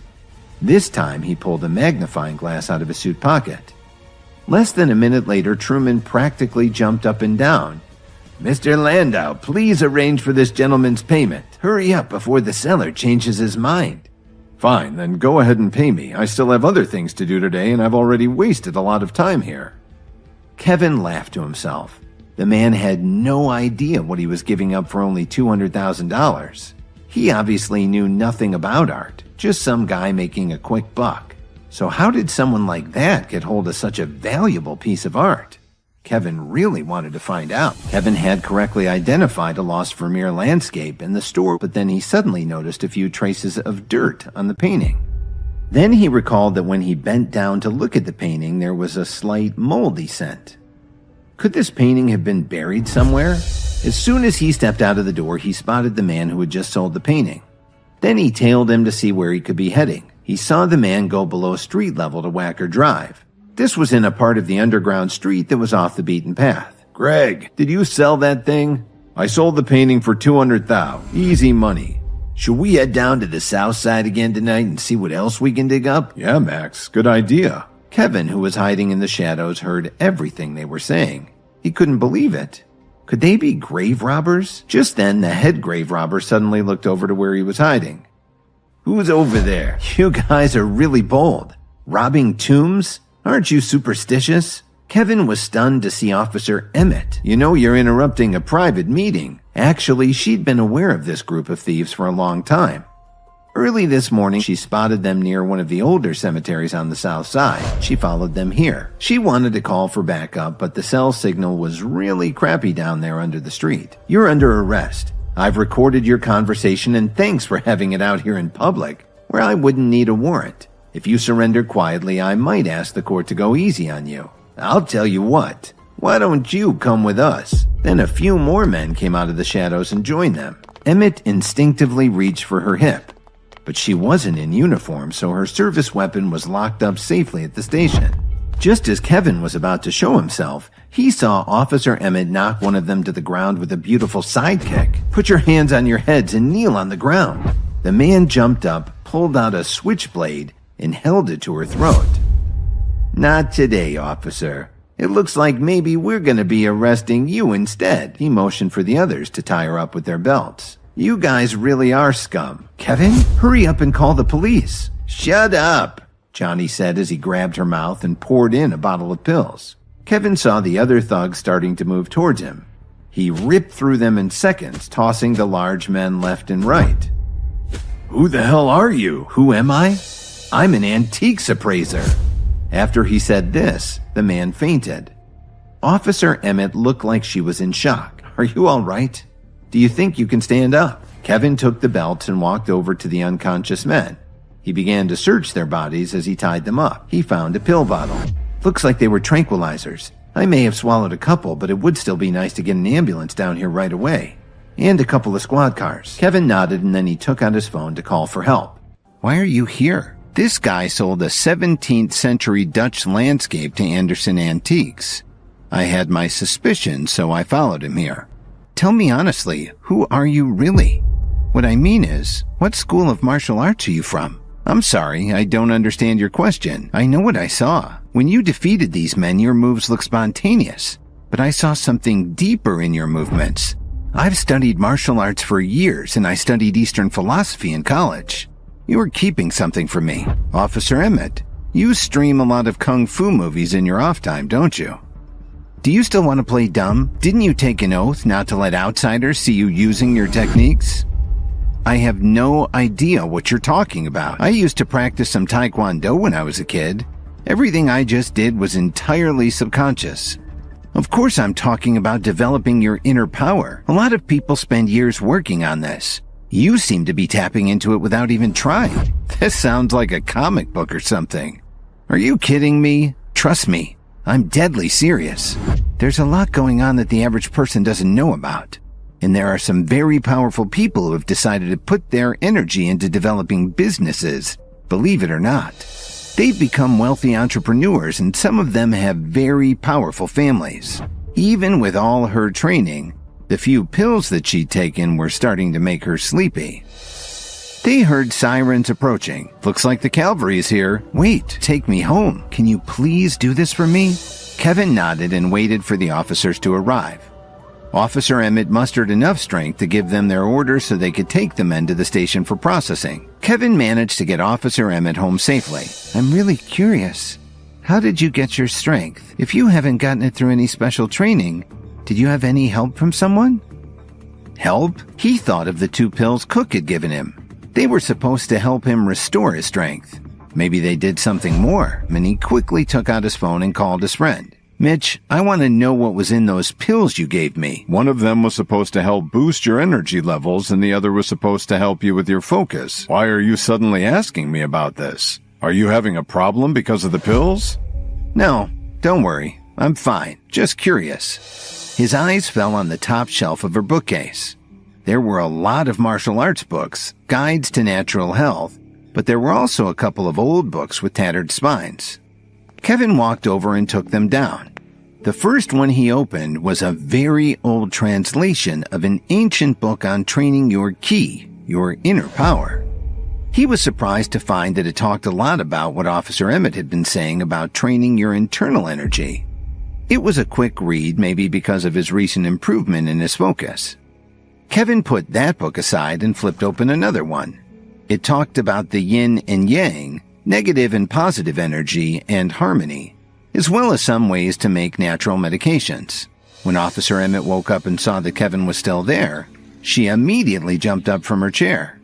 "Why haven't you left yet? I've got something here and I hope it can help you," Kevin said as he slowly took a reddish-brown pill from his pocket. Hi, Kevin here. If you were wondering what happens next, then download the Pocket FM app and listen to the exciting episodes of Insta Empire now with the link in the description.